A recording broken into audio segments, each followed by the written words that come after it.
Hello, everyone. This is the Revolutionary Think Tank podcast. If this is your first time here, this is a podcast about political commentary, protest music, and revolutionary thinking. My name is Forias, and this is my co-host, Mr. E. So, Mr. E, how are you going today? I am very well, 4IS. How are you, sir? Yeah, I'm going pretty well, and it's almost as if it's a pattern or a theme here. We've got Yeah. our reoccurring guest, Kareem, Australia's number one prompt engineer. Yay! Welcome back. Welcome back, Kareem. How you going today, mate? Thanks. Yeah, not too bad, not too bad. Thanks for having me back. Always a pleasure to chat with you guys. That's why I We never say we no. can't get enough of you here, Kareem. Oh, feeling Just gonna say. special over here, man. And well, to be honest, one of the main reasons why you are back is that, well, in the last episode we had you on, the AI and ChatGPT actually pumped out to us the idea of what if AI oversaw a country or ruled a country, and we thought it would be a great topic to discuss today. Yeah, And and really, well, just as a first port of call, I used that program that you gave us in Chat GPT, and I was like, you know what? How about with this topic, you act like it's a radio show and put a conservative and a progressive person and discuss this idea. Let us know your thoughts, ChatGPT. And it brought out this full radio show about it, and it gave off some very interesting points pro AI, where it was like, well, efficiency. It can be data driven and quite efficient. And then the conservative, which I found it quite interesting that he was talking about how we need to improve hospitals, schools, and all of that. Which in a post neoliberal world, uh, I found that quite interesting. But there was a massive talk about, well, there's the risk of authoritarianism or outside security risks if somebody were to hack into it. But then things got very interesting where the progressive person came back and was like, well, you seem to be talking about this idea of ethics quite a lot, but, you know, ethics is a very human question, and the whole idea of neoliberalism exists. I like, how could you say that ethics is so set in stone and that humans can only conquer this ethical idea? Uh, can't we train the AI to be ethical within itself? And, I thought it was very, very interesting ideas that are brought up. mm, Can you make an efficient and data-driven world in if you had AI oversee a country? Can there be such thing as an ethical AI? Would it divulge into authoritarianism? Interesting ideas. What are your thoughts? well, my first port of call in terms of answering that question would be, what data are you actually relying on? I think that's the most important question in terms of how it feeds into the AI and what recommendations it's going to generate or what actions it's going to take. So, Mm. across all of government, I think the first thing you need to point to is what data sources do we already have? And the question of, whether or not, that data was ethically obtained is probably going to answer the question of whether or not the AI system is going to be acting ethically based on that data. But So, can you not make um, decisions on material that was not ethically sourced? Can you still not make ethical decisions based on that type of information? Like, let's just use the famous example of the Nazis. the The first neural, thing that yeah, happened yeah, when Nazi Germany went down was the Americans and the Russians went in there to try and get access to all the experiments they did on people, yeah, yeah, which famously kind of, led to many research, well, scientific breakthroughs or sure. research breakthroughs or So, technological changes or and things like that. So like, can Well, you use things that have been unethically sourced for ethical purposes, or I, are you saying that it negates I or would uh, actually precludes take it. them? I would actually take it a step further, Mr. E. They do say that all of the great things that we know about the body is actually because of those experiments. So we just wouldn't know half of what the body does if it wasn't for If these. it wasn't for Okay. the Nazis. So Yeah. this is where I landed with when I first heard about this story. Because I did some soul searching around it and was like, okay, should we be using this stuff or shouldn't we? Where I got to in the end was, if we've got it, then use it, but we have to stop collecting it going forward.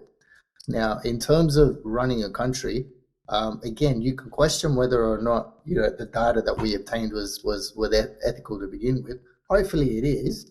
But once you've made the decision around whether or not it's been ethically obtained, let's assume it hasn't been ethically obtained. Yeah, you make a decision to stop using it.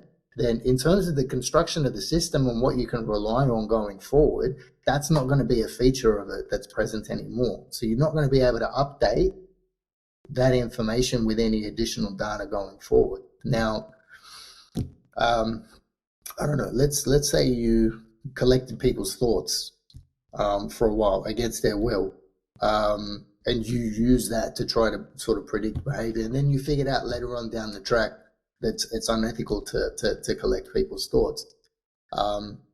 Could that sort of data help you train a model that might predict behavior, that might be able to do a whole bunch of things that are probably in line with an authoritarian state or a totalitarian state? Yes, but again, as people evolve, as their thought patterns change, you're not going to be able to rely on that data going forward. So the question of whether or not, I don't know, what do you think about that? Well, so like basically, I think what you're saying is, because what humans, one, their ethical standards change over time, and two, their thoughts change anyway, the data might not be that long-lived and won't be useful to an AI system for a long period of time.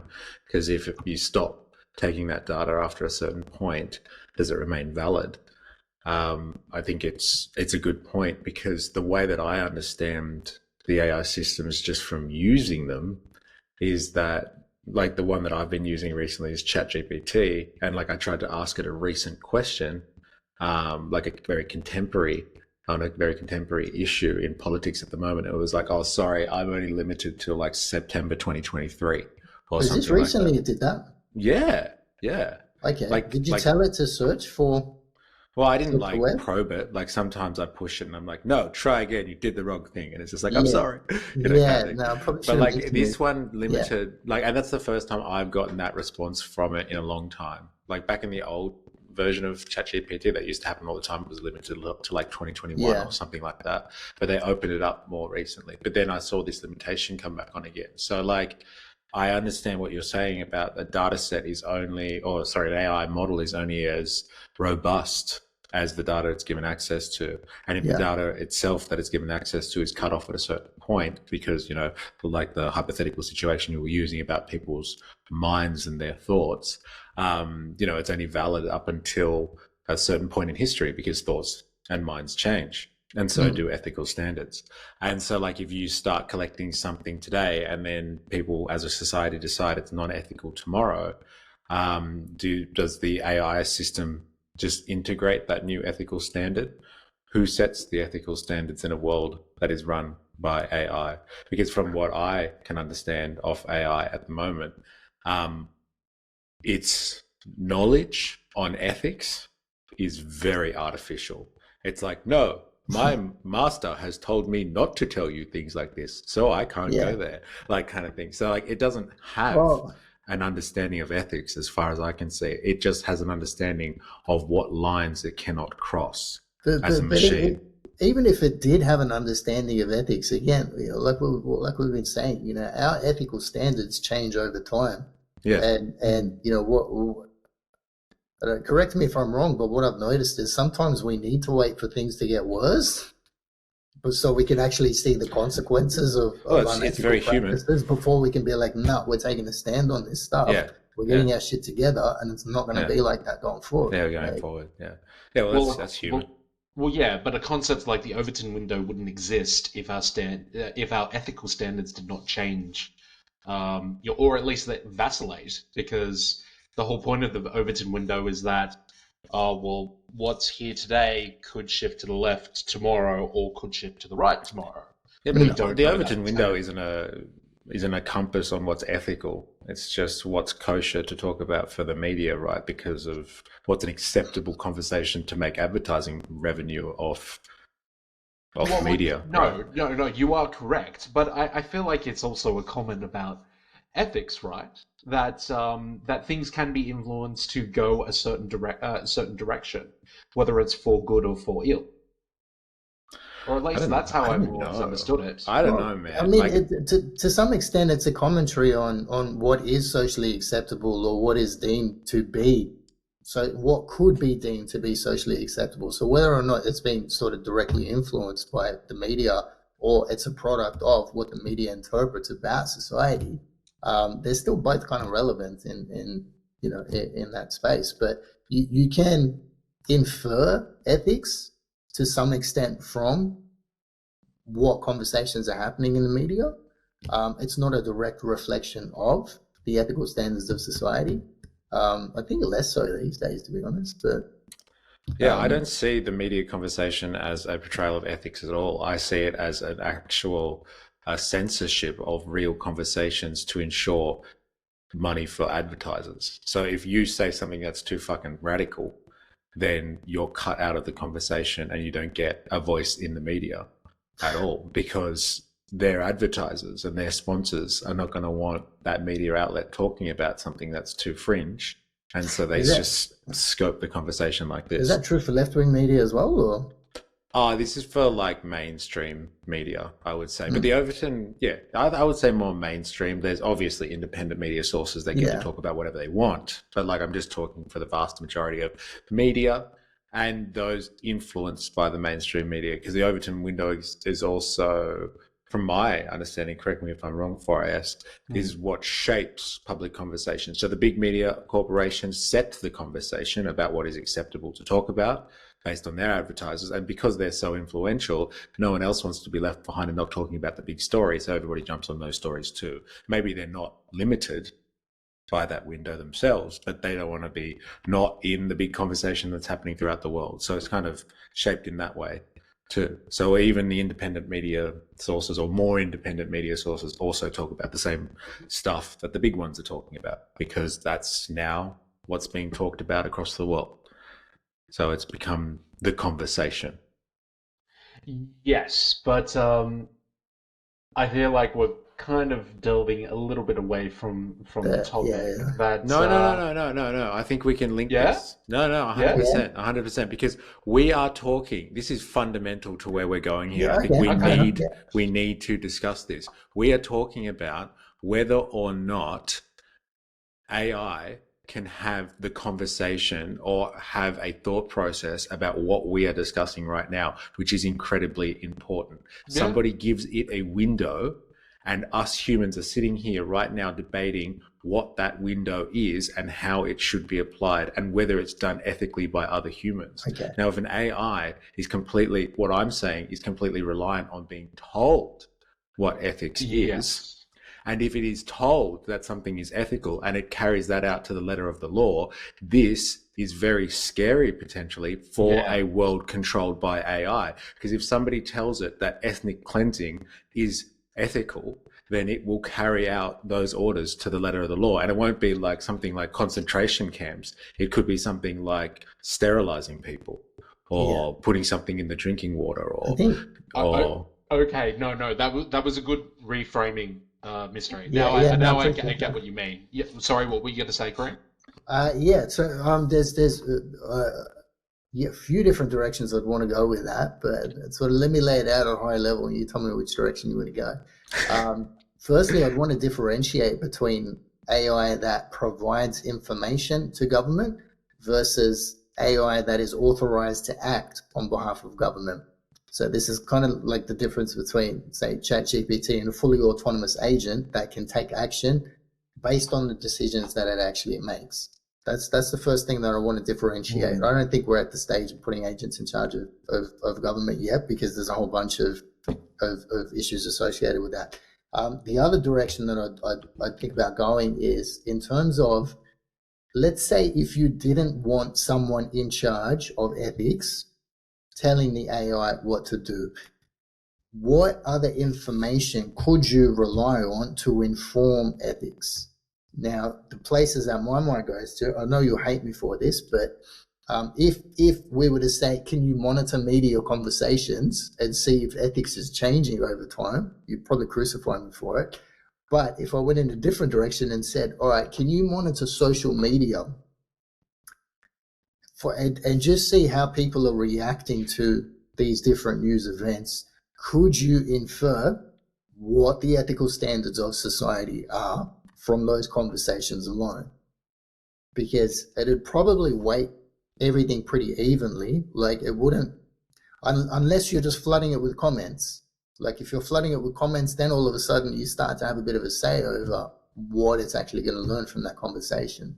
So, well, like I think AI is quite good at doing that job, and it doesn't really come down to an ethical question for me. If you're giving it a bunch of data and asking it to make an inference, it will do that as objectively as a machine would do, unless that machine had its own personal preferences. But I guess it would have to develop some type of personality in order to do that. But like I want to go with the former direction. We are here today to talk about a hypothetical world where, yes, an AI system is advanced or developed enough to take data and directions of humans and put things into practice. I think that is the premise of what we're here to talk about, is whether or not we should be using AI to run a society effectively. Okay. Like maybe with some human oversight, don't get me wrong. Sure. But like we would want, look, let me tell you about my vision, okay, which I've been arguing with people online nonstop now for, I don't know, for a few years now, which is there is an argument for socialism and then kind of the development into communistic society, where, you know, people are able to act freely and contribute what they want and take what they need. And like the development to a society of that nature and with those types of kind of free human relations is predicated on the fact that production is handled in such a technologically advanced way that everyone's needs are provided for at a basic material level. Okay, so like a lot of the arguments against communism and that type of advanced socialism are like, you know, the free market is the only way to effectively and efficiently distribute resources because everybody acts as free agents and, you know, blah, blah, blah, blah, blah. And like no one person could sit down there or no bureaucratic machine could sit down there and predict what everybody's needs and wants are. And I'm just like, well, you know, if we got to a system where we had AI that was assessing data, like you said before, like let's not go as far as to reading people's minds and their thoughts, but was like what Amazon and all the rest of the big tech companies do anyway. They are tracking everything that we consume on a daily basis, and they basically know exactly what resources it would take to feed, house, clothe, educate, give whatever people want in terms of their material needs, how to completely satisfy a society's material wants because they've got enough data on it. An AI system would be able to effectively help distribute resources on a national level, on a global level, because of the innate power of a machine, I'm assuming, to be able to compute all of that knowledge and be able to make decisions and have real life feedback as well. So when people's needs change and they start inputting new data or giving it new data to work with, then it changes with them. And so my argument for why socialism and communism is not just some utopian fantasy is that because technology is the ingredient there that will help bring on a society of that nature. Not, yes, humans that sit around in like, I don't know, meetings all day deciding what they're going to concentrate everybody's labor on for the next 5 years or something like that. Like machines should be able to take that element of guesswork away and make those decisions based on data sets. And then like humans would be able to do other things like politics and social organization and stuff like that. They wouldn't have to get caught up in the administrative part or the bureaucratic part of running a society. That's my vision for how AI would be of assistance in all of this. I mean, I feel like I understand the vision. I mean, it'd be amazing if we could actually aspire to it. My main conjectures at this stage are, but I'd probably have to work through them systematically. But in terms of the distribution of resources, the first question is, what happens if there's not enough resources to go around? Yep. So some people are going to be left wanting. Yep. And the plight of those people that are left wanting is causing suffering. Yes. And in terms of, sorry, hang on, where's my thing going? Right, there we go. So the suffering that's caused, in terms of who made this decision, really in that circumstance, we're kind of shifting accountability towards the AI. If there isn't a human that we can point to as saying, you're responsible, you need to bear the brunt of you need to bear the weight of this decision, and look these people in the eye and tell them that I'm not feeding you for whatever reason. Yeah.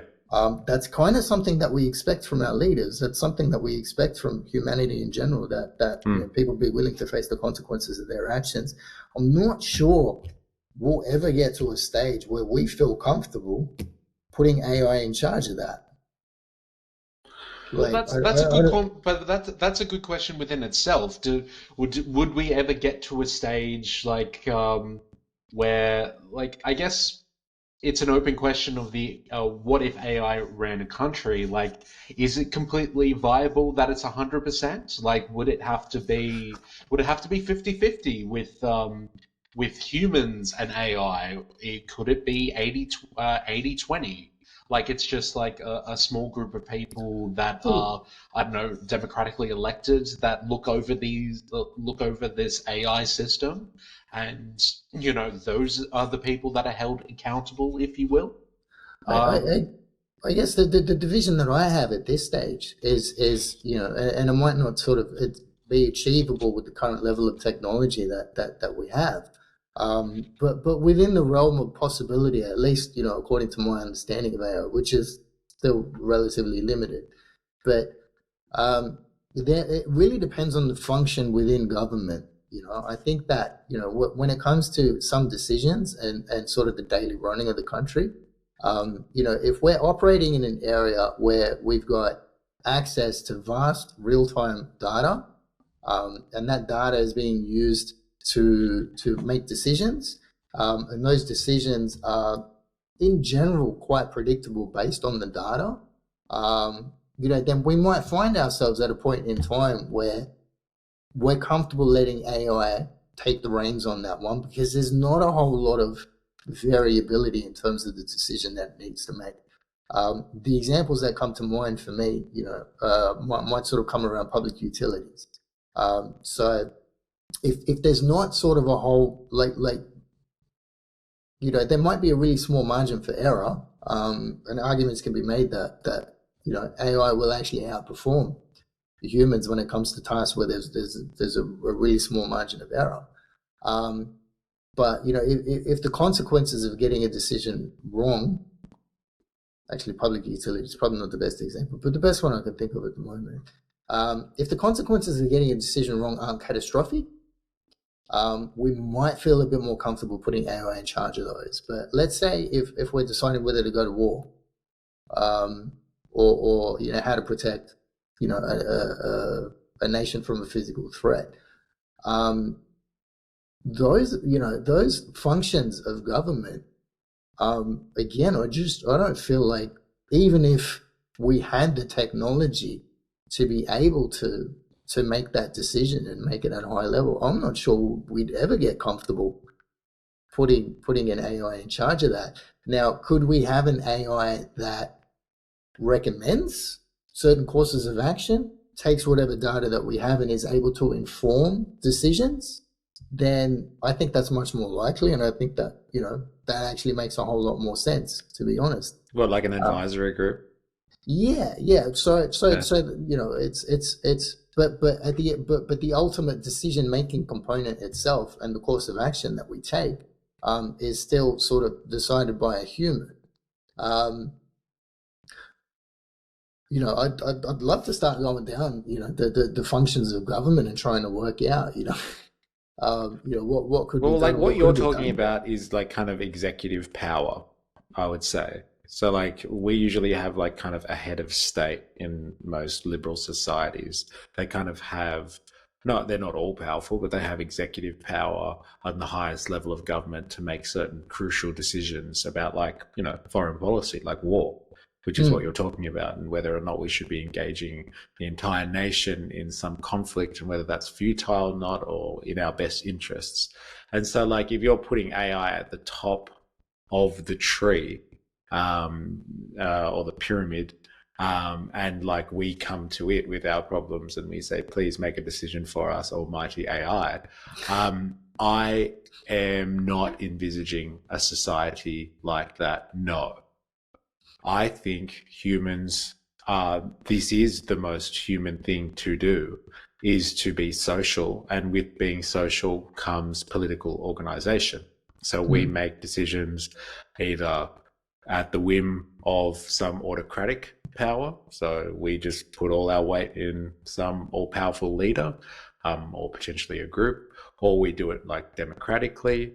So we sit around and discuss things and vote on it, or we organize in like a consensus manner where everybody has to agree before we do anything. But like you're saying, I think we would be using AI to make data-based decisions for us. And like I was saying before, that would be everything that's done kind of on an economic level, like in terms of the management of production. So producing all of the stuff that we need to survive as life forms. So like food, water, place to live, or to seek shelter. And like all of the essentials that go with that, like you were saying, public utilities, electricity in the modern age, access to internet, making sure all of those systems are fully functional and efficient enough for everybody to have access to those kind of economic factors. Now, I see those as something that an AI can manage, because I'm not thinking of a scarcity world here where there's finite resources. My hypothetical situation is if we're talking about electricity, we're not running this system anymore on fossil fuels. We've got a completely renewable system we're talking about here. So it's just distribution. It's just getting that electricity to the people, as opposed to, is there enough electricity to go around, if that makes sense. And so you don't feel like that's a fair question, but like, what if the AI would actually get it around? To go around? Like, well, like I do think that's a fair question, but like I think it would get in the way of this hypothetical situation here. All right, so I don't want to think of the world as with limited resources, because I would like to think that if renewable energy is truly renewable, it's non-limited. It's just, let's just say the sun, okay, it has a lifespan on it, but we probably won't be here in 4 billion years or whatever it is. So like, let's just assume that the resources are unlimited. It's just about managing them properly. And I think an AI run off data, knowing exactly how people consume, because it's monitoring them daily. And like, this is not far-fetched, what I'm talking about, being monitored on a daily basis. Sure. Yeah. We live, if you haven't come across this terminology before, Kareem, we live in a techno-feudal world today. Techno-feudal, okay. Yeah. So that basically means that like all of our entire lives now are literally broken down into different data sets, because we're being tracked in every way possible. Every time you buy something at the shops, every time you glance at your phone, every time your heart beats, if you've got a watch on that like records that stuff, there are data sets on you that you wouldn't even begin to be able to imagine, which I'm sure you've probably pondered on this stuff though. Yeah. But like the world's currency now, while it used to be in, I don't know, real value production, it's no longer that. It's the world's value comes down now to data trading, and that's where all the real money is. And he who controls the data controls the world, and that is, Sure. in a very, very brief way or a nutshell, that's techno-feudalism. We now live in a world where certain people control the means of data collection and how to profit off that, and they control it to such a degree that it's not a free market or anything resembling capitalism anymore. It's more like a form of feudalism. Okay, so if I understand correctly, what you're saying is rather than let humans make those decisions, which could be prone to bias and prone to self-interest Profiteering, and nefarious greed and all that stuff, Yeah. You're under the impression that if we put an AI in charge Of that who data. can make independent, unbiased decisions that are driven by the genuine data, that we might wind up with a society that is more fair, is more equally distributed, is Well, at least those economic factors would be. Okay. Because like every time, let's just say you take a pack of chips off the shelf at Woolworths or something like that, like the data goes somewhere and the AI is just like, oh no, we're down another packet of Smith's crunchy chips. Let's replace that quickly. So there's not a scramble on the shelves to get more chips. Like, you know what I mean? Hear me out with the direction I want to go in this, because like if AI was capable of producing food autonomously, looking after it, it's all sorted for all of us. Yeah. Yep. Now let's use the chips packet as an example. If we've worked out these are, the optimal, most nutritionally sound chips that we can possibly give you, and these are the chips that you should be eating.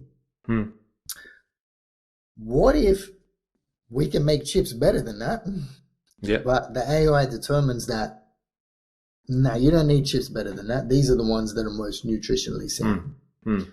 Like, are we going to find ourselves, starting to get limited in terms of variability? And I understand these might not be optimal decisions. Like if someone chooses to spend, hundreds of dollars on fine dining, that might not necessarily be an optimal decision to make. And the AI wouldn't recognize that as an optimal decision to make.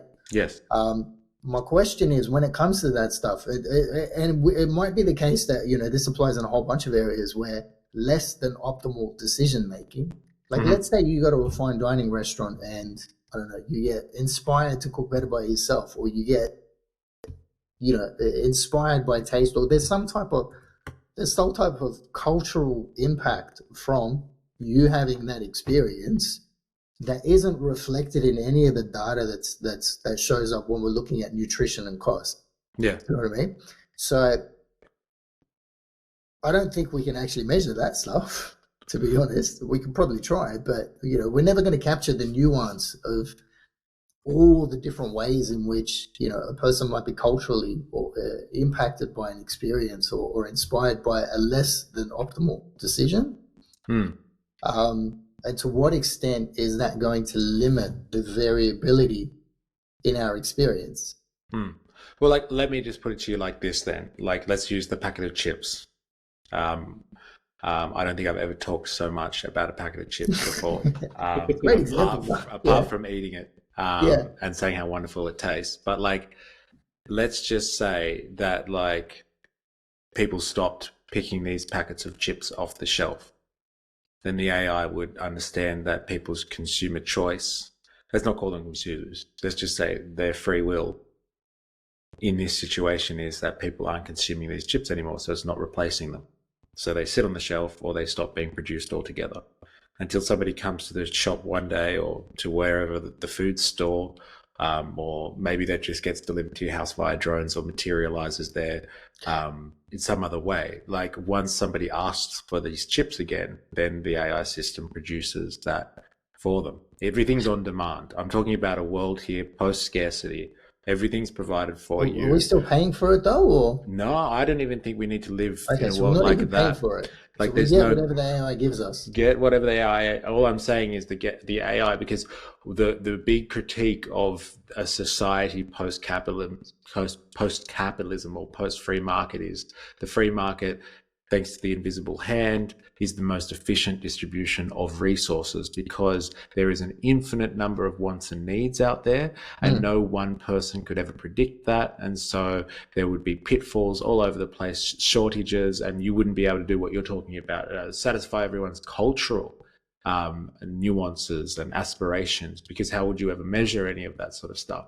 What I'm saying, if the AI was able to produce goods for you kind of on demand, or at least have them accessible to all people, and people could just choose what they wanted to, and they're not limited by having to pay for it or something like that. It just needs to collect enough data and have ownership, I guess, or control of that data, or access, let's not call it control, access to the data of people's daily habits and their daily needs, to at least produce a system which at a very basic level is providing for everyone materially. And I think an AI system would have the power to do that better than the free market, because we know from living in a free market system, it's not this fantasy world where everybody's needs, wants, and desires are met all the time.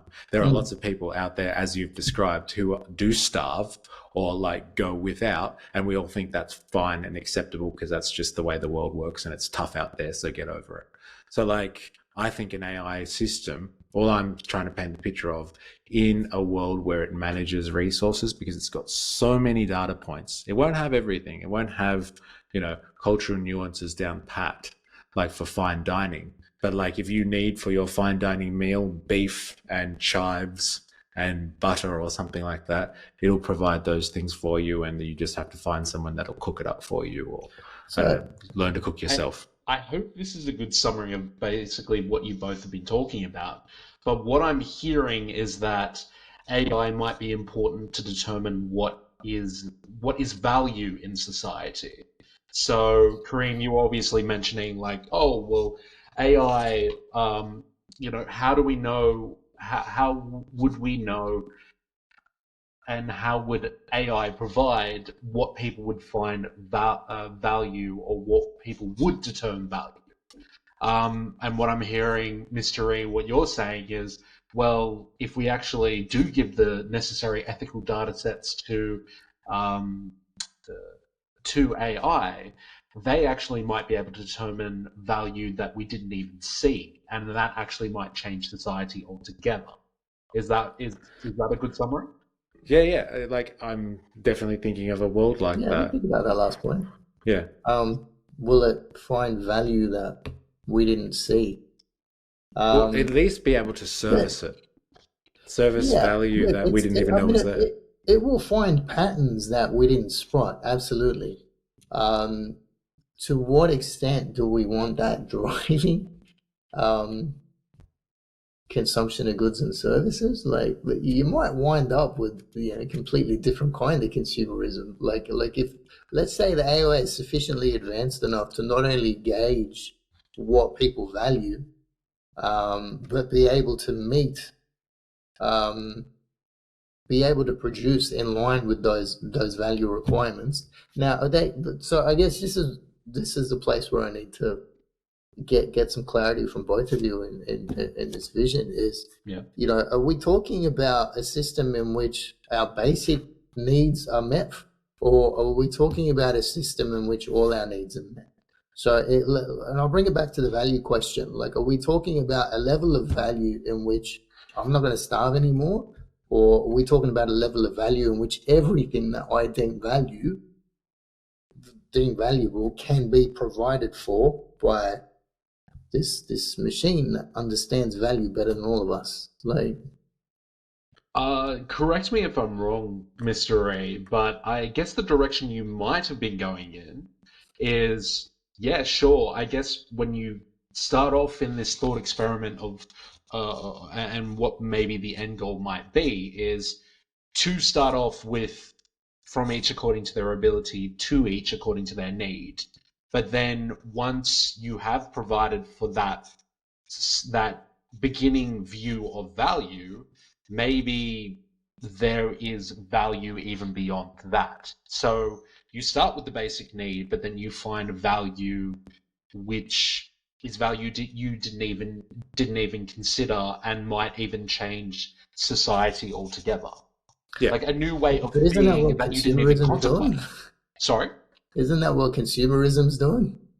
But that's what I'm talking about. So Yeah. consumerism is operating in the free market. So Yeah. like the free market, the invisible hand is like the myriad of millions of or countless decisions being made by individuals at any given moment, anywhere in the world, right? Mm. And that relationship between consumer demand and the supply by the people that are producing is what makes the world go round and everyone have their consumer needs met. But over and above that, what these guys are great at doing is I solving problems you didn't even know you had. So finding ways to offer you value in which you didn't even know you need. So like, I mean, yeah, iPad's a great example of that. No one wanted an iPad before it came out. Like we didn't even know that there was a market for an iPad before Apple came up with the idea. So they solved the problem we didn't even know we had. And that's driven demand, for that product. So the demand lags behind the actual innovation of, whatever it was that we're introducing into the market. Now, if you have an AI system that is capable of finding these patterns of value that we didn't know existed, and meeting those and delivering that value, isn't it going to wind up influencing society in unanticipated ways? Like, potentially, yes. Do we because want if that? its job is to find and innovate, but like the world I'm putting to you right now is a world where, to answer your question, and what I think 4S was trying to sum up as well, is a world initially where people's basic needs are met. Okay. So there's like kind of this idea or a phrase in Marxist analysis of the world and kind of vision for a revolutionary society or a communistic one, is that true freedom exists when humans are liberated from the need to meet their subsistence requirements. So if your life revolves around being trapped in a 9-to-5 job because you just need to put food on the table, raise your kids, and put a roof over your head, are you really free?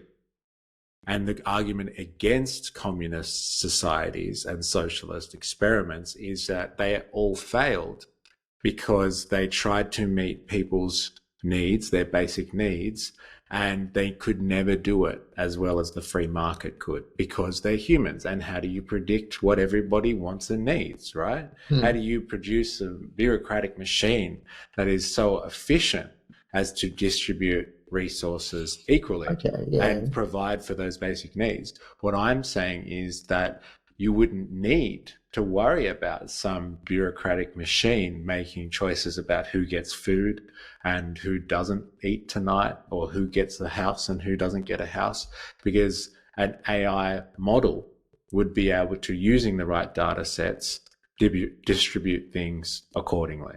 And in a world where I was talking about as well, like let's say post scarcity, and where there was enough resources and that was managed too by an AI system or something like that, and there was enough to go around, it would also make sure that like things are managed properly too. So you would take that human element out of basically what I call bureaucracy or administration, just to allow people to have their basic needs being met.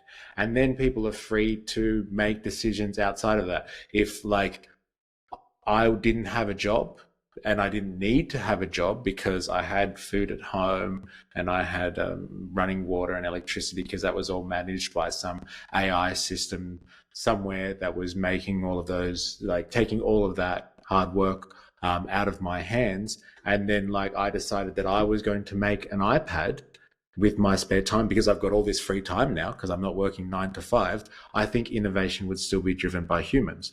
Maybe the thing is we would be using AI tools to help us with that, like, which is what we've talked about already in the past. Like, okay, I sit down with ChatGPT and I'm just like, I feel like I want to make this thing that I can hold in my hands, and at the press of my fingertips, it'll do this, this, and this. And it'll just be like, and then I'll be like, oh, you want to make an iPad, like, kind of thing, and it'll help me figure out how to do that. Like, I think that's where AI is a good tool to help. But I think that once humans are liberated from their basic subsistence needs, then they will have more free time to engage in things like actual making political decisions, like what we were talking about before, like running a country.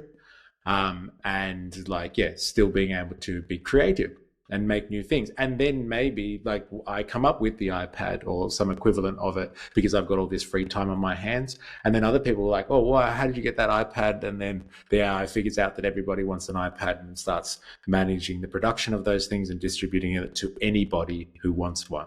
And then it starts to kind of distribute not only our basic necessities, but like our wants and desires as well. And like that sort of society could develop there. But the production and the distribution is managed by AI. That's the type of world that I see AI assisting with, the management and administration of production.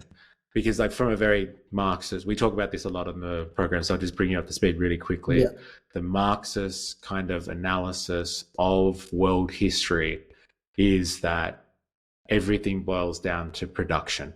So like all societies, they change culturally, politically, socially, you name it, all social relations change. But the one running theme across all societies is that there is a mode of production that keeps everybody alive. There's somebody in control of the stuff that makes all of the food and all of the wealth and all of the valuables that everybody has to survive off. And usually the people that control that stuff, like whether it's feudal lords or capitalists or in the ancient mode, slave owners, the people that control all of the value creation, they rule the world. And like in this type of society, if the value production that everybody lived off to survive was generated by AI, so unbiased by human intervention, it was just a machine that was just like, okay, people need this much food today based on yesterday's data and comparing it to this time last year, and like over the last decade, this is how much food everybody will need to survive today. Here it is. Then you don't have humans that are just controlling the means of production for power's sake. You have machines doing that. That would produce a society where people are liberated from being slaves to production. Yeah, look, I'm trying to put my devil's advocate hat on, and I'm not finding a whole lot of flaws with this. But the biggest flaw I'm finding is it really depends on a post-scarcity world. Yeah, right. Like that's probably the biggest argument that I can see. Against your play. I'm 100% on board for this vision. By the way, I think this would be great. Like this is that's why I use an example like energy, because like I see like, let's say if everybody wanted a steak and there's not enough cows in the world and cows are, a limited resource. I get that. That's how that could be a limitation. But like energy, I'm assuming, unless I've got renewables wrong, I thought they were called renewables because they're supposed to be kind of indefinite in terms of their supply. Yeah. Well, whether or not, I mean, we're working towards it, but like, whether or not renewables can meet the energy demand of us going forward, and I guess this is useful to talk about. The AI systems that are getting, the AI models that are getting trained at the moment that are reliant on compute power are incredibly energy dependent. Yeah. So these things like mow through energy like you wouldn't believe. Yeah. But like, what if you like, I don't know, fed all of the data in the world about renewables to an AI learning model or something that, I don't know, can at least figure things out? Like I'm assuming at some point AI will be helping with this sort of human problems too, right? Look, I think it's highly likely that to some extent it already is. It might not be involved in the production itself, but it's highly likely that to some extent it's already influencing decision making around this stuff. Yeah. In terms of getting it to a place where, like I think, I mean, there's robotics that's used in manufacturing at the moment. How much of that stuff is autonomous, how much of it can kind of operate by its, how much of the production process we can automate already. I think we've probably made huge strides towards that already. Yeah. Does that take workers out of the equation? I guess, I mean, that's a different conversation to have, but I think we're well on our way towards, sort of what you've described. What would a transition look like in terms of saying, okay, AI, you got it from here. We trust you to meet our basic needs going forward. And anything we do over and above that is whatever we want to do. Like how do we even know we're at that point? Like we would need to be really, really confident that AI was capable of handling these fluctuations in demand, of predicting demand, I guess I'm just empathizing with the future citizen. I'd want to be confident that I wasn't going to starve and that I wasn't going to get kicked out of my home. That's how much security do I have to need before I feel comfortable trusting the AI to do that? Like, let me put this hypothetical to you, and like 4AS, please cut me off because I'm hogging the space here, but like I just can't stop talking to Kareem about this. But like, let me just put it to you, like, let's just say you're saying kicked out of your home. Like, let's just say that like the AI was monitoring migration patterns and population growth within a given region. And it was watching day by day the population slowly increasing by certain percentage points. And it was analyzing this data and returning it to some government, let's say, that were made by humans, and saying, your population has just increased or is about to increase by 1,000 people over the next 6 months. You need to produce this much housing to house these people. Now, if the people decide to say, up yours, AI, I don't want you to go out there and send your robots out to build 1,000 more houses, then that's a human error because they haven't listened to the data points. But like, if the AI is seeing this growth and can see these people moving into the area or the population growing by that number, and it suggests to the humans to make sure that they compensate for that somehow, and they don't press the little green button that says make 1,000 more houses, or gives the directive to the AI to start producing those homes, then I would say the humans have done the wrong thing because they didn't listen to the AI. So like, I don't know if the AI, and I guess this is where we're really starting to talk about the point of this podcast now. I don't think the AI should be, yes, making the final decision, but like for us to discount the AI, which is able to computate, infinite variables at once to come out with the best decisions, much better than any human could do. It would be remiss of us to not listen to its advice. And so then, yes, we would have to take ownership of those decisions. Yeah. I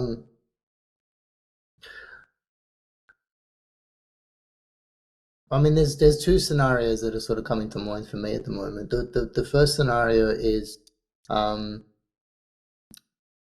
the humans do pay attention to the AI. We say, okay, you know best. We're doing what you want. Yep. We push the button. It builds those 1,000 houses. And every time it tells us to build 1,000 houses, we build 1,000 houses. Yeah.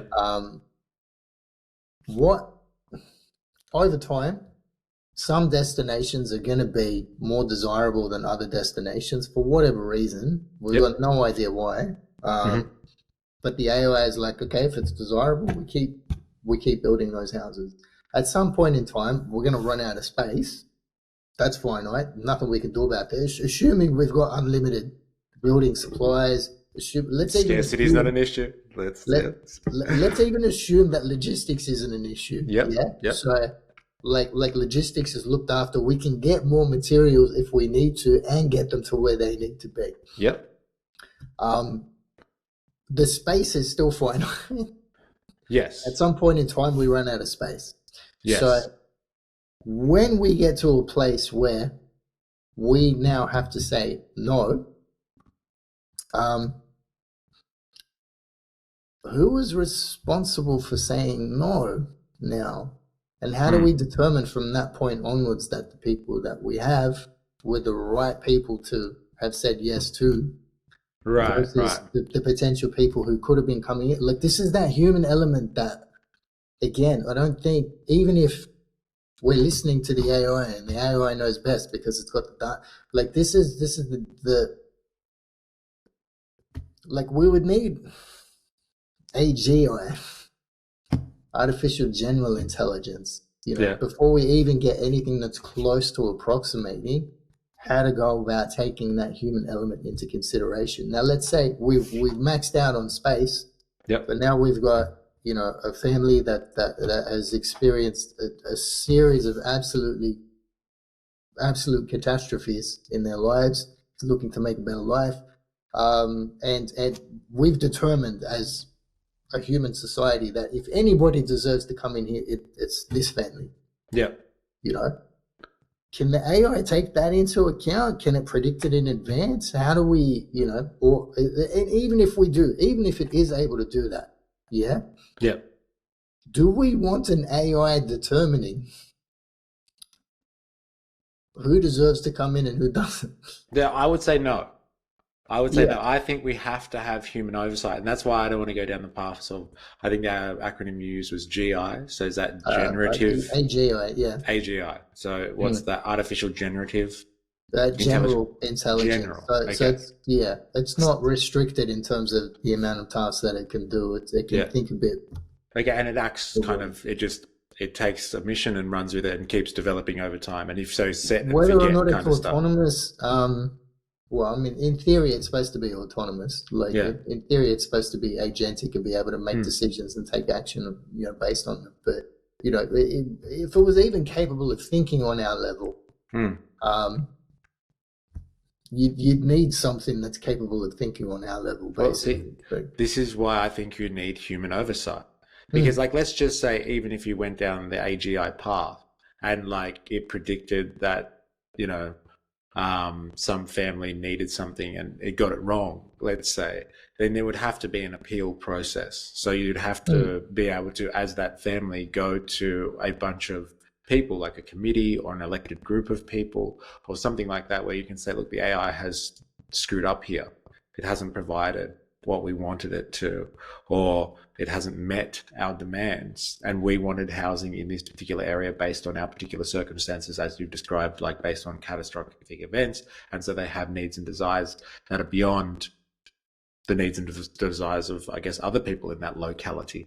And so they're basically asking for some form of special treatment, I guess. And so that would be a human decision to make, I think. And we would need to make those type of decisions as a society, and we should have structures in place to be able to accommodate for that.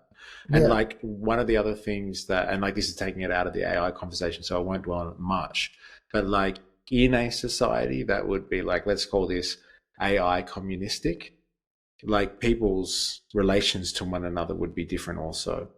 In the current capitalist mode of production, we live in a very consumerist, individualist mindset because we are in a market society that is driven by the pursuit of profit and people having to kind of, let's say, be engaged in a capitalist way of living and a mindset in order to survive. In a world where your basic necessities are met and basically you're provided for and you're able to kind of do whatever creative desire or passion you want to do on a daily basis, you probably wouldn't be, I'm assuming you probably wouldn't be too annoyed if you were I've lived in this house for a while now and I could move wherever I wanted to across the globe or within my country, and somebody wanted to move into my house because it suited them a bit better. You might be a little bit different with your decision making. I'm just assuming. You would have a completely different mindset as a human that lived in a world where you're not struggling or competing against other people in a market system. I think so. just so I understand it clearly, like obviously this part of the segment of the conversation was started with the idea of, well, how do we handle in this post-scarcity world the idea of security as well as subsistence? So, like, oh, will I get food on the table, and will I have a shelter in order to live? But I guess if we were able to get to this post-scarcity world, our mindset would be so different that maybe we're not even considering those questions to begin with. And because you have that different mindset, you would be like, oh, okay, well, if they need this little space more than I do, what are my options? Maybe I'll just go over there. That's what I'm saying. And that's like kind of Right. the motto of the communist ethos, right? Mm. From each according to their need, to each, wait, from each, Each according to their according, yeah, according to their, yeah, Look, from their. I like So the like, idea. hmm, Like, I mean, a harmonious society is kind of, what we all want to live within. But I guess, let me throw another spanner in the works. please. Yeah. It's the type of mentality that is assumed in that situation is that we will be more of a collectivist mentality where if we don't assuming our basic needs are met, we'll care more about other people because we won't sort of be fighting for our own, if I understand you correctly.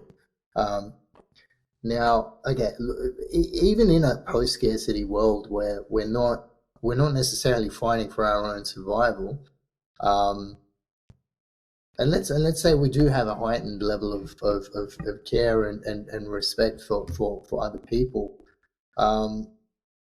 we might still find that between us, we still have differing levels of, I guess, that sense of obligation to society, that sense of collective mentality where some people might be willing to go further to help out everyone else than other people.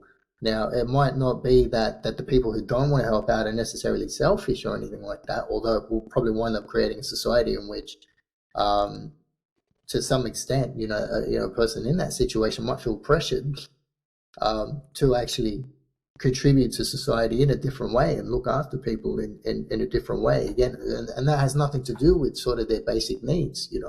I guess that we'd have that situation where, like taking that family, like that example we were using before, someone might get pressured into moving out of their house. What if in that situation, I don't know, we're going really far down with this one example, but what if that person has their own reasons for wanting to stay in that house? And in their mind, those reasons are perfectly valid. Those reasons now wind up getting pit against whatever the other family's reasons were. And we're still making those judgments as a society around, I guess value, I guess right to live in that house. So even if our basic living standard has come up and we can ensure that no one falls below this standard, the level that's up for debate just rises to a new level. Yes. You know what I mean? It's a different value question. And so like, let me put it to you like this. Instead of someone feeling like, I don't know, they've got to give up something to somebody else. Like, let's say this person that wants to stay in their home and this family that wants to take it off this person. It would be less of a feeling of having to sacrifice something, because they're worried about a limited supply out there in the marketplace and they won't find anything because they're, got to compete with all of these other people. It won't be based on an economic decision like that, on a material basis, based on like a monetary decision anymore. It would just be like a different level of value. It would be, no, I've lived in this house since I was a child and my height is, measured on the wall over there. This is my family home. I've got a spiritual connection to it. So they're placing a value on a spiritual ground and a ground of deep emotional connection, as opposed to, which is what we have now, a market connection to it. Not to say they don't have a spiritual and emotional connection, but the market connection will be gone now. So really, we're only dealing with these two emotive and spiritual connection issues now. And I think, and this is what I'm trying to paint the picture of in a society like this, that's a more human society, because that's a real human problem. What do you do when you live in a society where all of your kind of basic needs are met, your material wants and needs are met, and you still have a human problem like that? You have two people that want the same thing.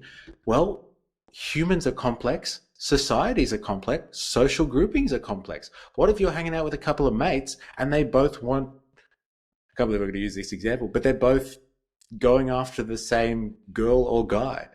Like, maybe they can both have them at the same time. I don't know, but maybe there will be one winner. And like, that's a complex social situation to navigate.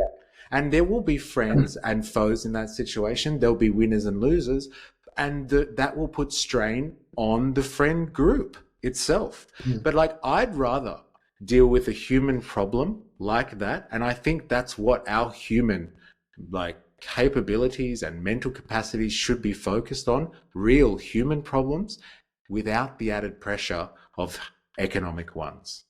And so like, I don't think the AI will be able to help us with the situation you've described, because you're right. Even in a post-scarcity world, there will still be value attachments to certain things, material things that you can't put a price on, that AI can't just, I don't know, 3D print another one of those bad boys. Out of that one. And you can have the best data sets you want. It's not going to solve the problem. You need to sit down as a group of humans and figure it out amongst yourselves. And you know what? There will be a winner and a loser in that situation. Or maybe the decision of the group is, you know what? You both want it so badly and you can't figure it out. Well, neither of you get it and I'm moving in there. Like, maybe it'll be something like that. Like, you know what I mean? Like, humans do this stuff. But if we inherently do that kind of stuff, and I guess, like, at the moment, you're wanting to take the economic pressures out of the situation so that the basic living standards are met.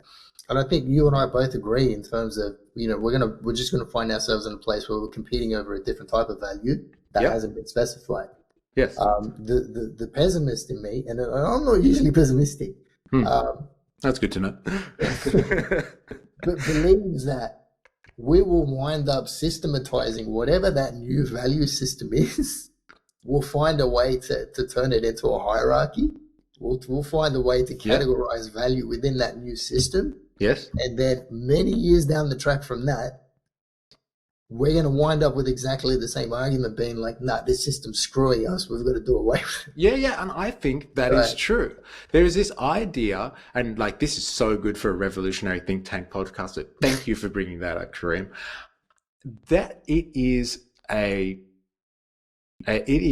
wrong to think that a revolution will only happen once. The idea of revolution is that you continually revolutionize society. There is no one point where humans will reach their apex in a social organization. There is always room for improvement because humans are naturally flawed. And I don't mean that in like a pejorative way. I love humans. I'm just saying that we are not perfect. And so like, we can create the best social system to fix today's problems, but it's going to create tomorrow's problems. And then we're going to have to deal with those. And then we're going to have to deal with the ones that creates, and so on and so forth forever, because that's how humans have been living for as long as human history. We seek to solve problems and we seek to progress, and then we continue to develop from there. I don't think that's ever going to change. But let me just say before, I don't want to cut you off any longer, but like, I would much rather live in that world compared to what I can see today. without the added economic pressure and just deal with some of the more social issues that humans have to deal with. And if people start to make a hierarchy out of that, future MysterE will deal with that one. And I can't wait to meet that guy because, like, I'm assuming he's living a much more free existence than I am. Yeah, yeah. Oh, lost my train of thought there. Yeah, no, it was around sort of, the need, for a revolution. I agree with you 100% in terms of there is always room for improvement. There are always changes that we could be making. To me, the next most relevant question is, what rate of change can we sustain? How much change can we handle in this moment? Do we need to throw the entire thing out? How much of it can we keep? And I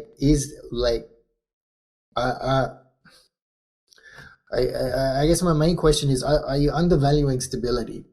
Because there's a different type of growth that happens within society under stable conditions that isn't possible under conditions of dramatic upheaval. So it's a different type of leader that's needed in peacetime versus wartime. Right. You would have heard. So, but that question around how much change do we need and how much change can we handle right now is what instantly comes up for me.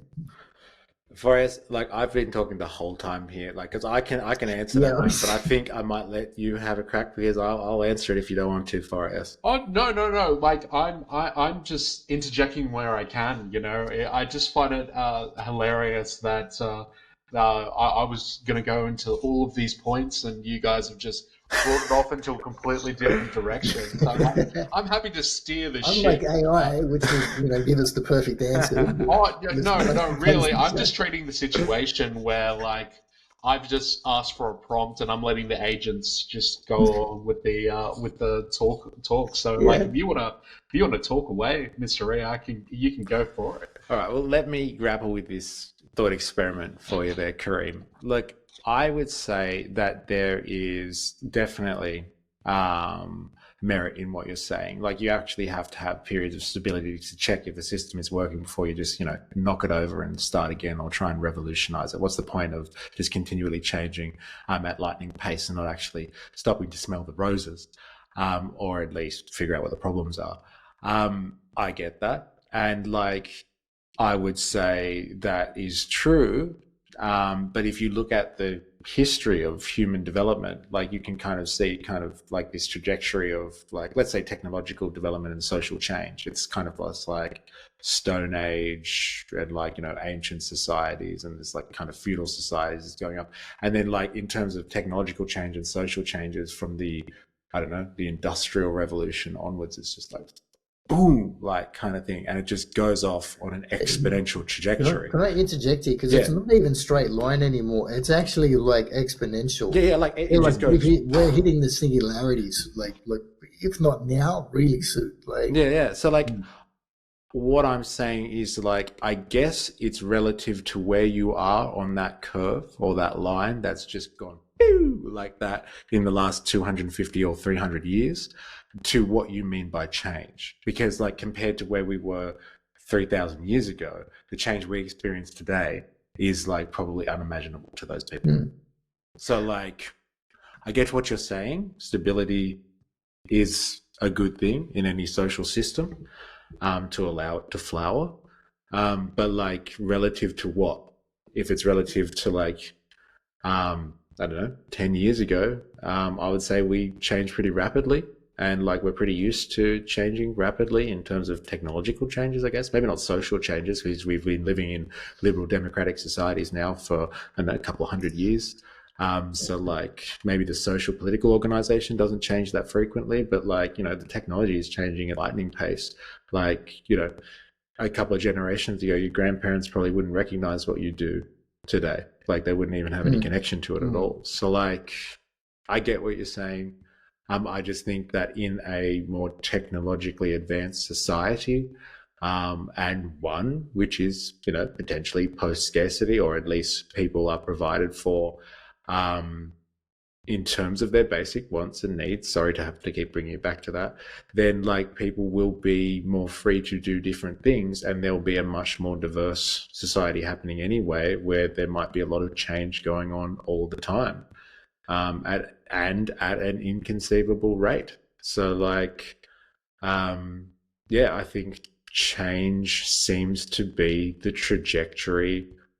If you look at just the development curve kind of thing, like from ancient times to now, change seems to just, and fast-paced change just seems to be the way of the modern world, it would seem, and that seems to be accelerated by technology. Yeah, and I would also challenge the framing of the question, because I guess this is maybe underlining assumptions that always seem to happen when it comes to revolution, is that reform is during stable times and revolution is during unstable times. I guess what's important in the like last 70 or so year period that we've lived in, you know, post World War II period on and onwards, is that, well, that period has been a fairly stable period that we've been through.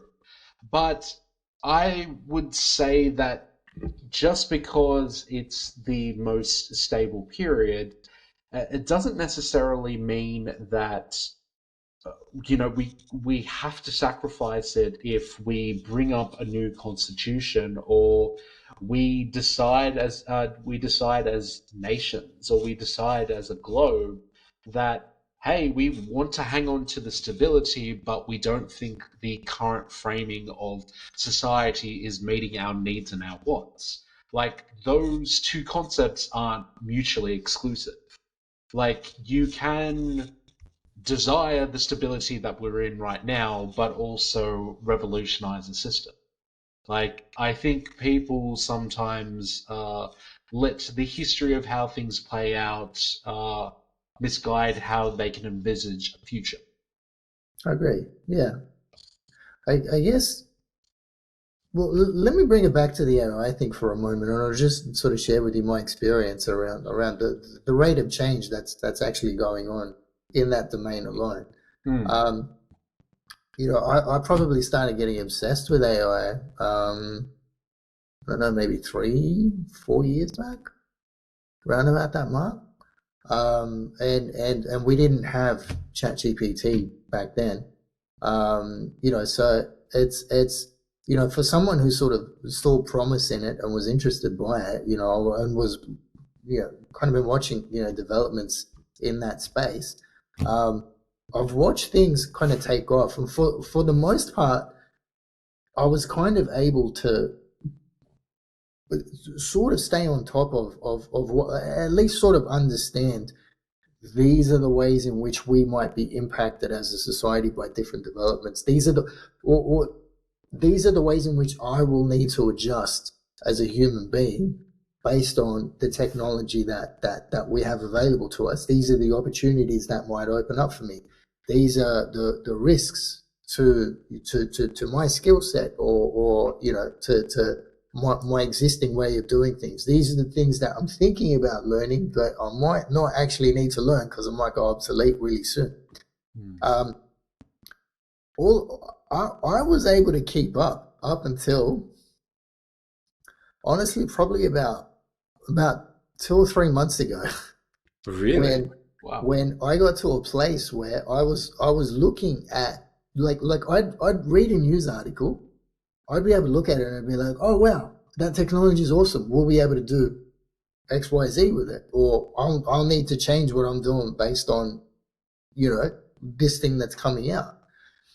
And it was really only recently that the rate at which I was seeing absolutely groundbreaking stuff in the works being released that could be revolutionizing society, I was like, man, I don't even know if I can keep up anymore.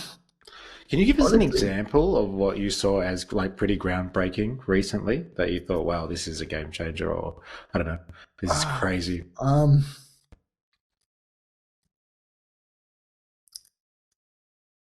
I get a couple of different AI newsletters Mm-hmm. that are coming in, so I wouldn't be able to give you like the one that sort of blew me away the most recently, that like given my background probably resonated with me the most. Hmm. I stumbled across something called by Hume AI, that they've created an AI that can detect emotions from facial expressions and Mm-hmm. from changes in voice. I don't know if I talked about this on the last program, but I think we touched on it briefly. Yeah. Yeah. yeah, so it can actually look at your face and in real time, you like I watched it do it. Actually, you know what? Let me see if I can bring it up. See, can Uh, I just say while you're doing that, this is why I wear a mask. All right. yeah. So It's so no one um, collects data on my facial expressions and knows what I'm thinking and feeling all the time. yeah, let me Do you want to share screen? yeah, I will in a second. Yeah, but like what actually happened was like this thing blew me away. Yeah. Um it absolutely blew me away in terms of what it was capable of doing. And no, it's not. I'll just talk to it for the moment. But you can look it up if you want. It's called the Hume AI. Um, like the implications for it in terms of the intersection of AI and psychology. Yeah. Um, Yeah. like in terms of what could we do differently if we actually had, you know, emotionally intelligent AI. Now Yeah. they've woven it into a large language model and called it an empathic large language model. So it is able to, in conversation, recognize what your emotions are and respond differently based on that. Now I thought they were sort of the main guys that were working on it, and they've had a whole bunch they've released a whole bunch of like scientific papers around it. I was having a brief look at it.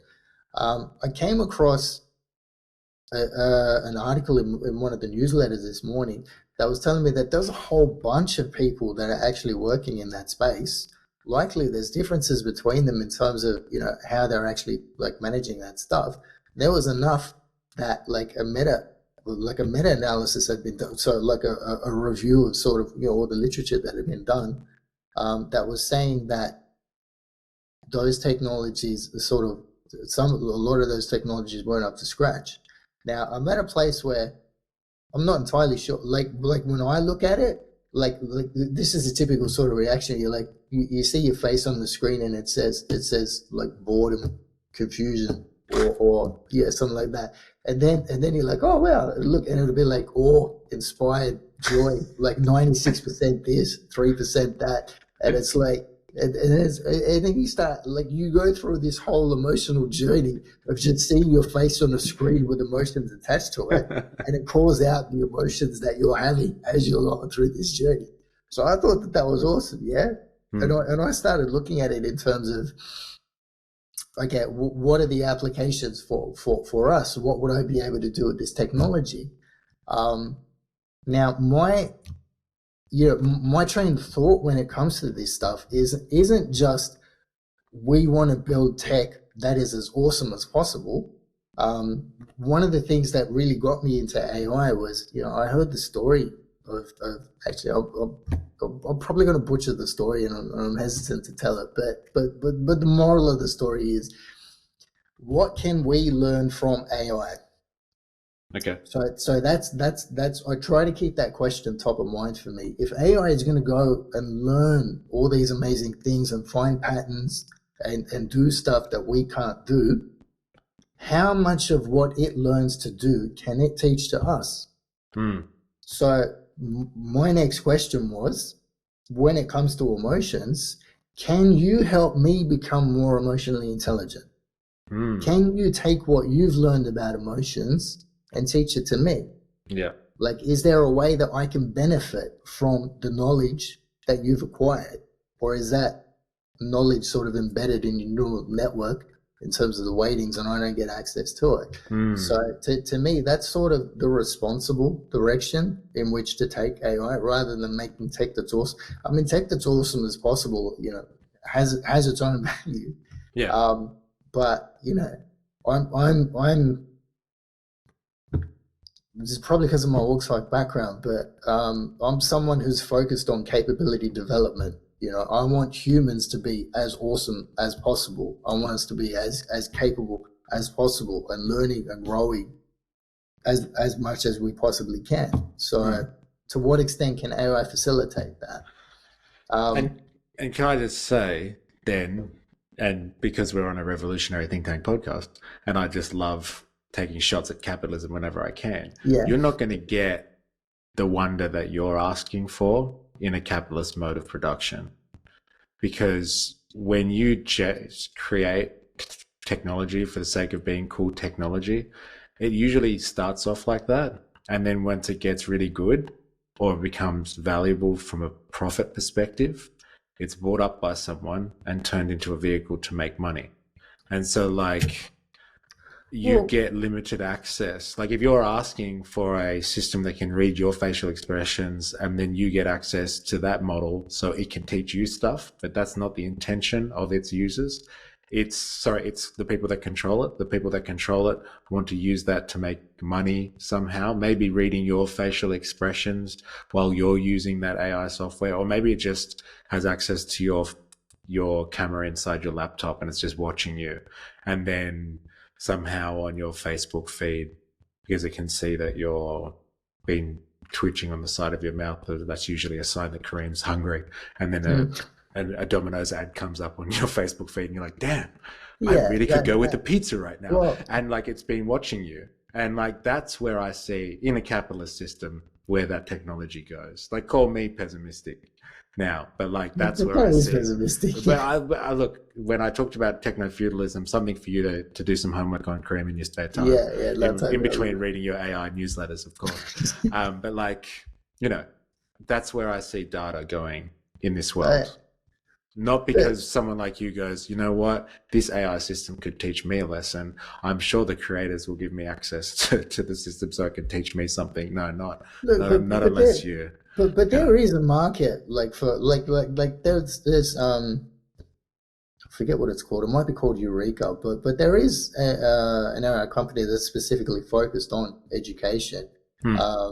How much they're charging for it, my understanding is that they're wanting to democratize education. I mean, to some extent, education can be democratized through AI. Like you can go to Chat GPT and ask it to teach you whatever you want. And I do that. Yeah, no, it will give you like a university level course if you ask it to. I've done that before. And so I asked it to teach me quantum computing. Yeah.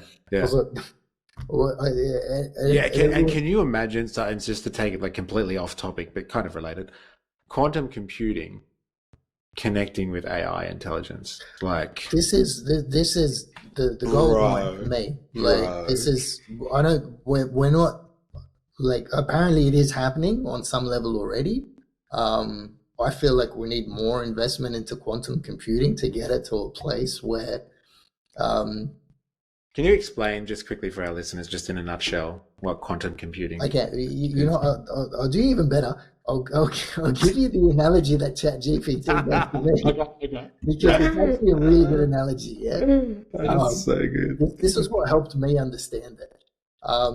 Let's say you're a human, like you're trying to make your way through a maze, yeah? Okay. And you're trying to find the shortest way possible through that maze. Now, in classical computing, you would have to go down every single route to figure every single possible route through that maze before you can figure out what the shortest route is. Mm-hmm. Now, the way to explain quantum computing to me was, it said, imagine if you could take every route all at once and return the answer, you would be able to get it a whole lot sooner. Like you can be in multiple places at once. Yeah, it's crazy. Like the way I think of like quantum computing is kind of like the fourth dimension or whatever it is. It's kind of like it can be at all places in all times at once kind of thing. And like in terms of its applications, within what we're talking about. Quantum computing is apparently amazingly good at handling incredibly large data sets. So the kind of stuff that takes ages for us to work through at the moment, quantum computing can do it much faster than we can. The main issues, from what I understand, in terms of implementing quantum computing is that it has to be conducted at almost absolute zero temperature.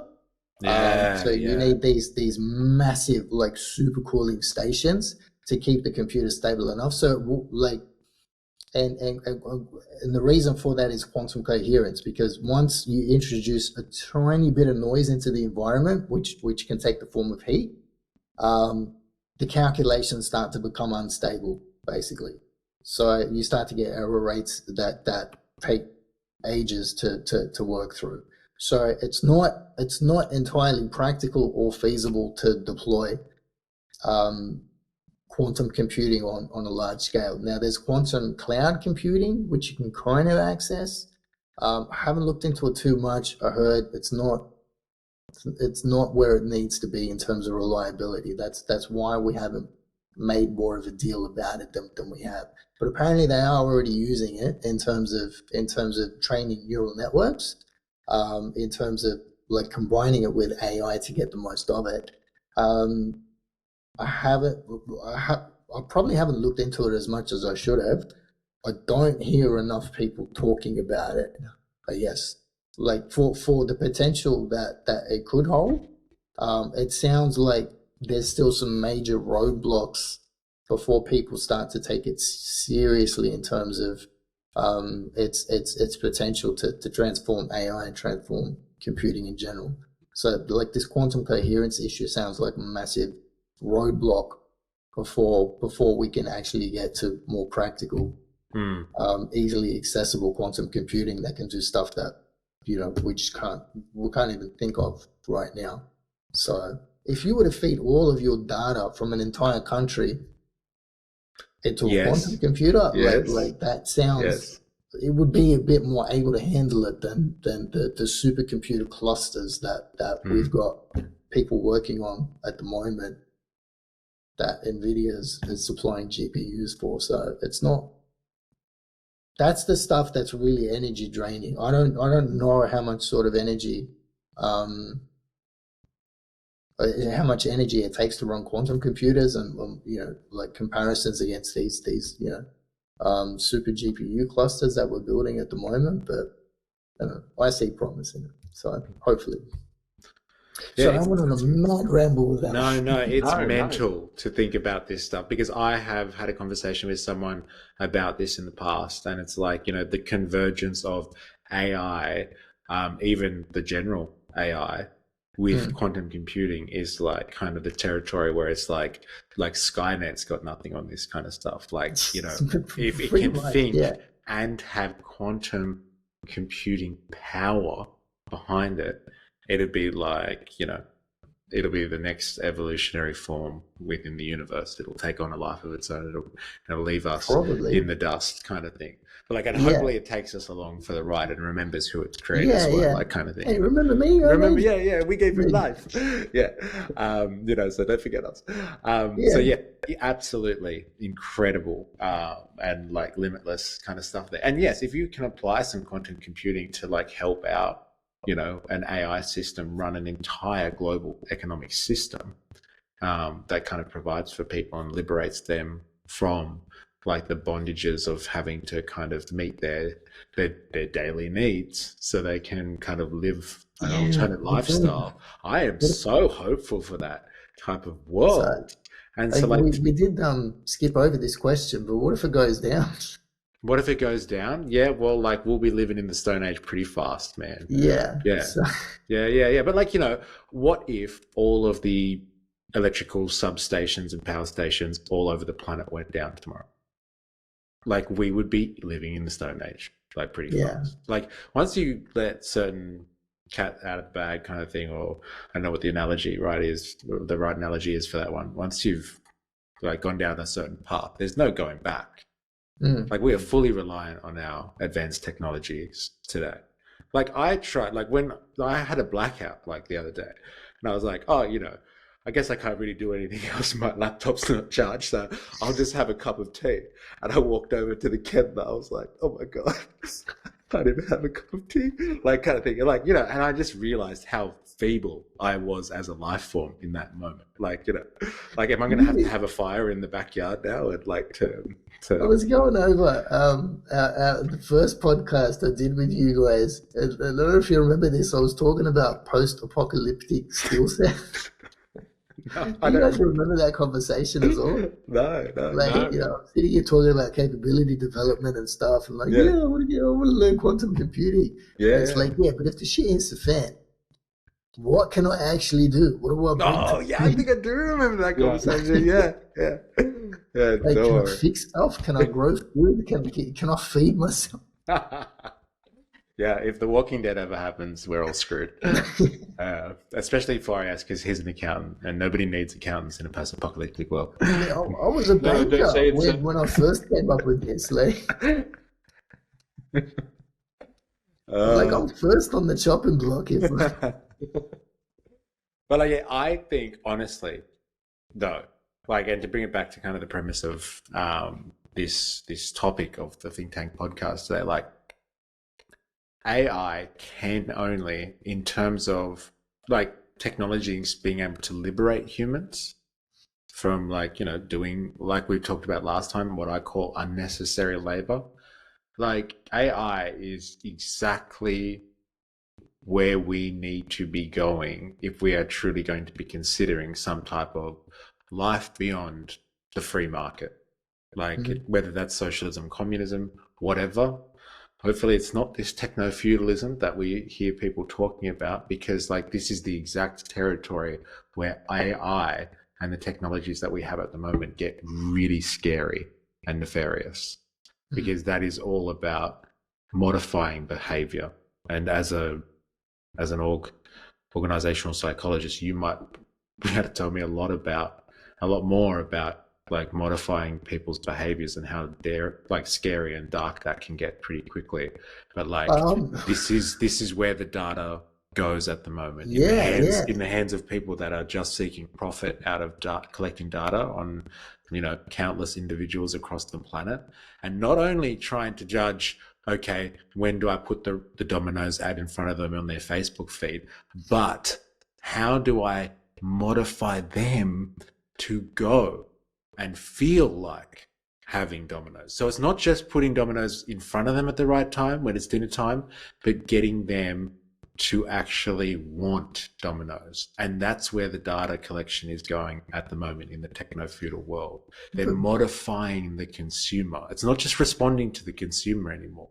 When you have enough data on someone and their heart is elevated because they're excited, and you can read their facial expressions through their webcam, and like, they're listening to their favorite song on Spotify and they're in that mood, they're probably high right now and they want some munchies. So like, maybe we can bring that on by playing their favorite song or showing them an image or something like that. Like, this is the sort of territory we're going into at the moment in this techno-feudal landscape.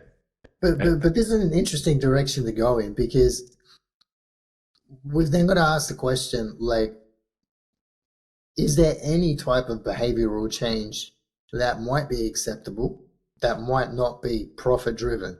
So, and then the example that I want to talk to you about, and sort of behavioral economics popped up on my radar, and the concept of nudges. I'm not sure if you guys, if you haven't looked into it, look into it. Yeah. So, perfect example for this one is cigarette butt littering. Yeah. Now, as a society, I think it's pretty safe to say that we don't want littering. We're trying to minimize the amount of litter that's on the streets. And if we had, so one of the solutions that they came up with was, I think it was like a target that you've got to try and, it's like they turned it into like a game where like they made it a target that you can hit. Or another example of a nudge is on a urinal, they put up stickers of flies on the urinal. Yeah. to get people to not miss when Yeah, they're right. when they're urinating. Another example of a nudge is you know how you've got two sets of stairs, like say at the train station. They put green and up on one side of the stairs, and red and no on the other side of the stairs, to try to get people to walk up the left and not walk up the right. Right. So that's another example of a nudge. Now, if AI was sufficiently advanced enough to be able to take data and make behavioral modifications on that level, do we want it making those kind of modifications? Do we want it creating those kind of nudges that change how we behave in social settings? And could we ever trust it, even if it's in our best interest? Like, assume society is more cohesive if I walk up the stairs on the left and I don't walk up on the right. Well, yes, let's use that example. I feel like we'd be all for it if the nudge is designed for us to walk on the right side that we're supposed to do it. Like if it's for a safety reason, then I think we'd be all for it. But if it's programmed because in a feudalism aspect, it means that we walk in such a fashion that we pass all of the vending machines, and because it's the end of work, and that has the data on us that we're much more likely to grab a snack on our way home, then we'd probably be less inclined to hand over that sort of nudge, which I think is what you're driving at. Yeah, so completely validating the concern around, to what extent are we getting nudged towards making purchasing decisions that might not be in our best interest. But my point is, if we were handing over that level of power to government, it is a level of power that we already have, basically. And I'm just hypothesizing how comfortable we would feel having an AI government modify our behavior. Like how do you still want human oversight over that? Do you want any Yes. Do you want intervention on that level at all? I want Is what I'm asking. human oversight on every level. Like the thing with the stairs, the nudge with the stairs, right? I'm assuming that a human approved those green lights and red lights to go on those stairs. Yeah. It wasn't an AI system. No, it wasn't. So this stuff's been around for ages. A human made that decision. I'm much more comfortable with that. But if an AI decided that it's been reading my face and it's going to try and change me somehow, and I don't know how, but maybe through positive reinforcement, every time I smile or something like that, it gives me a chocolate. I don't know, and it's trying to change my behavior just because it thinks that's good for me and it wants me to be more happy, and it's being altruistic or something, or it's trying to be good. It thinks ethically MysterE is a better person when he's happy, so I'll just keep feeding him chocolates. Then that AI making that decision to modify my behavior, no, I wouldn't be happy with that unless I was conscious of it first, and I wrote into the AI system and said, can you help me be a happier person? And it's okay, if that's what you want me to do, let me help you with that. But let's take the quantum computing example and assume that this massive supercomputer has data about you on absolutely everything. Yeah. And it's able to piece together all of your data with all of everybody else's data and find patterns that we can't even think of in terms of yes ways that you might be able to change your behavior that makes society and your own individual life better if you're able to make these changes. And let's assume that there's still a human in the loop. Yeah, there's still is human oversight, of this, and all it's doing. So it's not taking action based on this. It's just making the recommendation. Yes. We're now in the territory of AI that can recognize and potentially create is capable of social engineering. Yes. Yeah. Yep.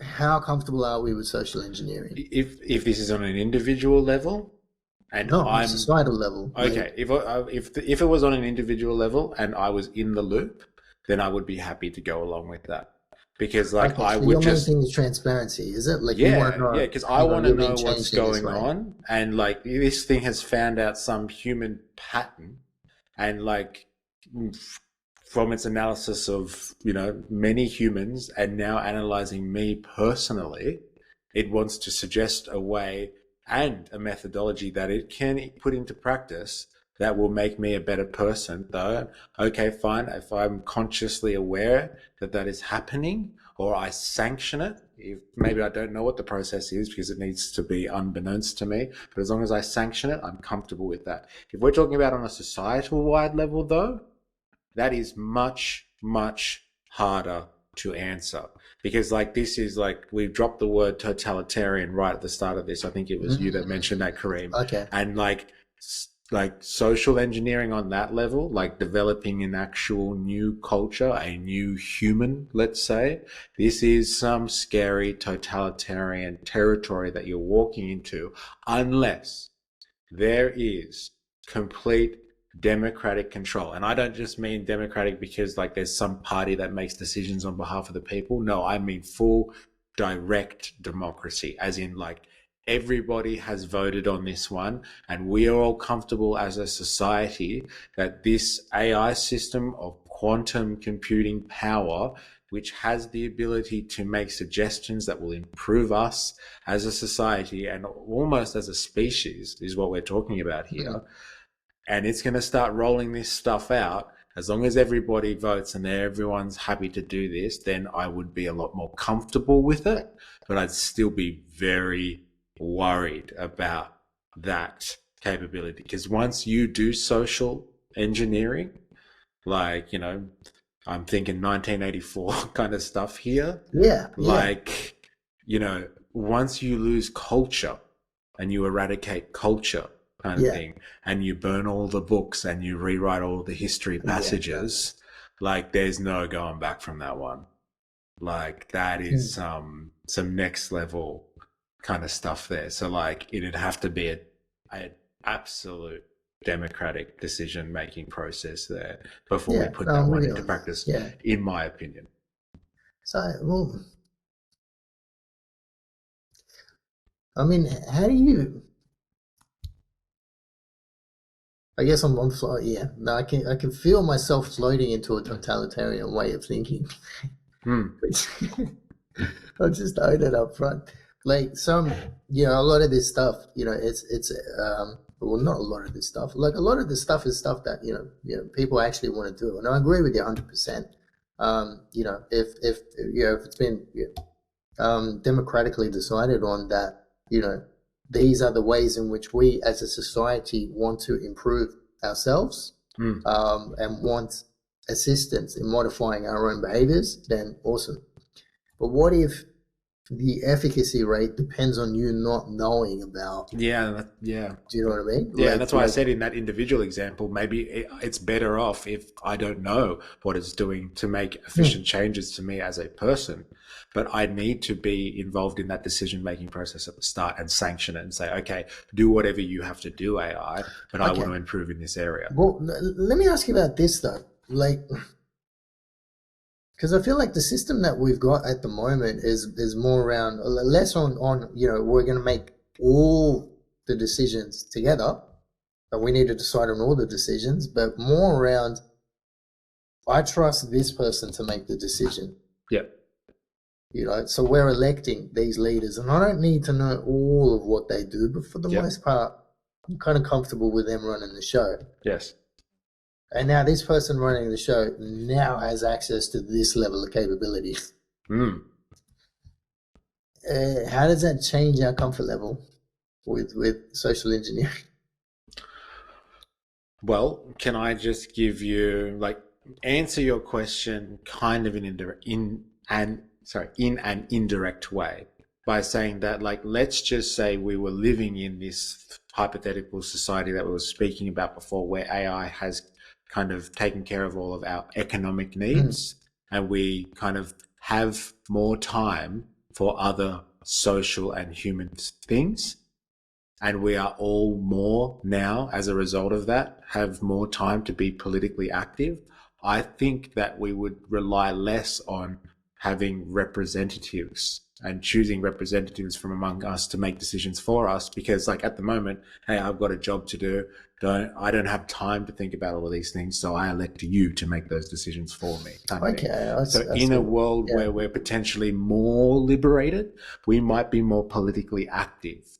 And in a world that has more technology, I think we would be actually way more democratic potentially, because we might be able to actually vote. Instead of selecting a representative to do things, there might be more direct democracy. There might be big ticket items, or maybe even every piece of legislation that goes through Parliament or is proposed, people, log in for the day and say yes or no to that piece of legislation or this new rule that's coming in. And so people might not have to have representatives doing things for them, unless you're talking about a technocrat. So like there's an expert in this field and they're the expert, so we divest our powers to that person because they probably know it better than us, so they can run and work with the AI model because they're actually an expert in the field of psychology or in the expert of the field of engineering or something like that. So we divert to them to make the decisions for us.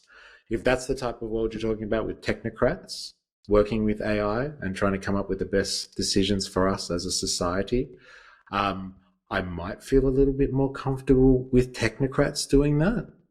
But like, I'd want to know that those technocrats were educated properly in systems that, like, I guess we're all comfortable with. If it's our current university systems here in this country, I wouldn't be very confident that they would like know what they were doing to a level or a standard that I'd be satisfied with. Just because like of how commercial our university institutions have become in this country. So I'd be really questioning whether they know their area of expertise well enough for me to be confident with those decisions. But like, maybe technocrats would be better than, just leaving it up to some elected representative to make those decisions with AI. But those, I mean, in that situation, if the technocrats are kind of, the bridge between the rest of us mere mortals and the godly AI, then these people are sort of invested with a higher level of power to begin with. So how are we sort of handling that power differential? Wow. I tend to be like, I mean, my default position on anything is I want the best person for the job running the show. Right. Like, I don't, really care who it is. I just want to make sure that they actually know what they're doing, that they've got the capabilities that are required to actually be able to do this job and make these decisions. Yes. Whether or not that's AI or a human, like, look, I mean, there are some things that, as we've discussed, for which, A, the technology isn't there yet anyway. B, even if it was there, I don't think we're ever going to get it. I don't think we're ever going to get comfortable relying on it to make this level of type of decisions. But I guess anyone that kind of acts as the bridge, between us and, these decision-making systems, or understands the landscape, better than people who might not be as educated in the nuance of it. In general, I want them in charge. But the consequence of that is that power differential that we're talking about, that's unavoidable. And yes, and that's an age. To what extent is power corrupt? And that's an age-old question. Yeah. Yeah, you're bringing up the classic counterpoint of who's guarding the guards. Yeah. The Simpsons quote. So. But if you are the police, who polices the police? I don't know, Coast Guard. Quite often it pops up, oversight for AI systems should involve AI as well. Just like what you have. Which kind of makes sense to me on one level. Like, AI is going to understand where AI is going off the rails. Like, people are, I guess, when people hear this argument, they're like, How is the same AI going to be? Because it's not the same AI. It's something that's been specifically trained on. These are the things that we want you to watch out for. You know? You know, I mean, like this level of change is what I can't keep up with at the moment, even with the 4 or 5 different newsletters that I get every day. Like I can't keep up with how you know how many different new things are popping up and what the broader implications are of those. Again, like it used to be on a societal level, like I could start to sort of, you know, see where the pieces might fall, but now it's on an individual level. It's like I don't know, you know, I don't know what I'm going to do next. Yeah. And so, like, do you think that we're just in a golden age of proliferation, and then it's just going to kind of draw back a little bit, and it's like the wild west of the AI territory, and everyone's just trying? There have been some people speculating on that. I've just noticed a mismatch between how quick society is catching up in terms of their understanding of what the possibilities are, versus what the possibilities actually are, like the kind of stuff that they're working on. Like a lot of the people that I talk to, I mean, like ChatGPT and generative AI alone, the vast majority of people that I talk to aren't fully aware of all the different things that it can do. Yeah. There seems to be, you know, a subset of the population that is actively interested in exploring what the capabilities are and understand, you know, these are all the different ways in which just this one piece of AI could completely change my life. Now take that and multiply it by like 1 million. Yeah. You know, and that's kind of the era of change that we're in at the moment. Do I think it'll slow down? I think, well, I mean, the market's driving a lot of this stuff. Yeah. I think what's happening is, you know, if you've got a good idea at the moment, you know, they're you know, it's like the number of AI startups that are coming out recently, how many of them survive is really going to depend on how much of them continue to get funded, and how much marketing goes into it. Because if their stuff isn't on consumers' radar, then there's no demand for their products. Their idea disappears entirely. So, you know, I think, you know, we're at a stage where, again, if I'm interested in it and I can't keep up with how much new stuff is coming out, like there's only so many dollars that I have to vote with in terms of whether or not your idea gets off the ground, you know? So some stuff is going to take off, some stuff is not, even though, you know, probably quality to begin with. There's some stuff that should get funded will get funded, and stuff that shouldn't get funded is going to fall off the radar. So what I'm hearing is the invisible hand of the market will figure it out. Thank God for the free market. Well, I'm not saying the market's going to get it right. You know? No, but it'll figure it out. It doesn't matter if it gets it right or wrong. The market will figure it out. That's the argument that I deal with on a daily basis, Kareem. Look, I'm just conscious of time. We're coming up to the 2-hour mark. 4AS, I don't know if you've missed anything that you wanted to cover or anything like that. No, I feel like it's been a very comprehensive talk today, and brings us to our final segment, which is what's that synthwave art. Now, Kareem, do you want to have another crack at this one? Or? If you rewind to the start of the podcast, I was staring at this because I knew this question was coming. What do you reckon? Yeah, prompt engineer, tell us your thoughts. We're gonna have to shed this label in case I actually get called a prompted. People are like, "Can you prompt something?" I'm like,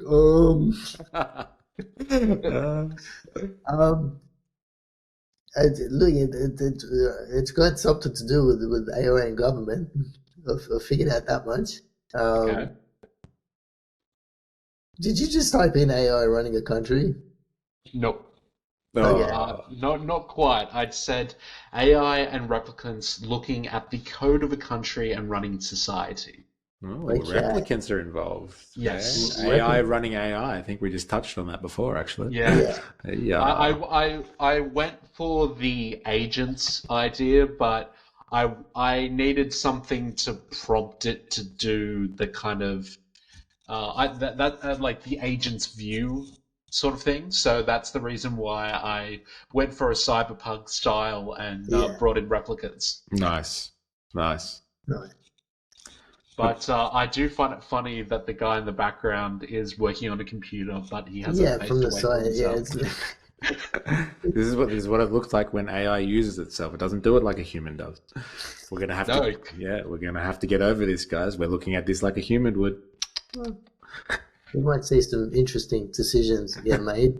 So, Yes. Okay. I now forevermore, if an agent is working on a computer, I know that it will face the computer to the side and tap away. just wanted a different perspective, you know. Yeah.